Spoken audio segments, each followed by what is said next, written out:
अस्सलामुअलैकुम नाज़रीन, आप देख रहे हैं KPN HD और मैं हूं अली जाली। रावलाकोट यूनियन कौंसिल संगोला के नौजवानों ने यूनियन कौंसिल की महरूमियों के खिलाफ हक दो तहरीक के नाम से एहतजाजी तहरीक शुरू कर दी है।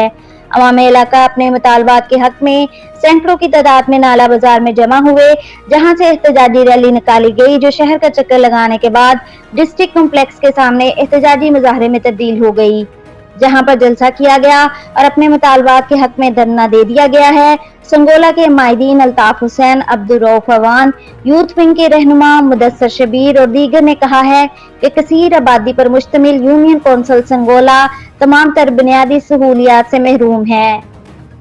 खुसूसी तौर पर सड़कें खस्ता हाल हैं, जिसके बाइस हादसात मामूल हैं। संगोला के मसाइल के हल के लिए नौजवानों ने मिलकर जिद्दोजहद का फैसला किया है। संगोला की हमाम चकड़ियां तहल चौक सड़क जो मरूफ सियाहती मकाम बलाल कोठा को जाती है की अदम तमीर के खिलाफ निकले हैं और डिवीजनल हेडक्वार्टर रावलाकोट में एहतजाजी धरना दे दिया गया है।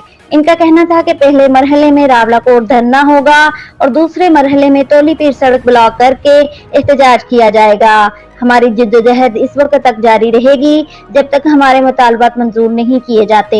इस दौरान तमाम सियासी जमातों के मरकजी और जिली ओहदेदारान ने शुरकाए धरना से इजहार यकजहती किया और अपने खिताब में कहा कि संगोला की अवाम अपने जायज हुकूक के लिए निकले हैं। हुकूमत आजाद कश्मीर फिलफोर नोटिस लेकर इस सड़क की तामीर का नोटिफिकेशन जारी करे। अगर कोई नाखुशगवार वाकया पेश आया या शुरकाए धरना को ताकत के जोर पर हरासा करने की कोशिश की गई तो सख्त मुज़ाहमत की जाएगी। मजीद न्यूज अपडेट्स के लिए देखते रहिए KPN HD।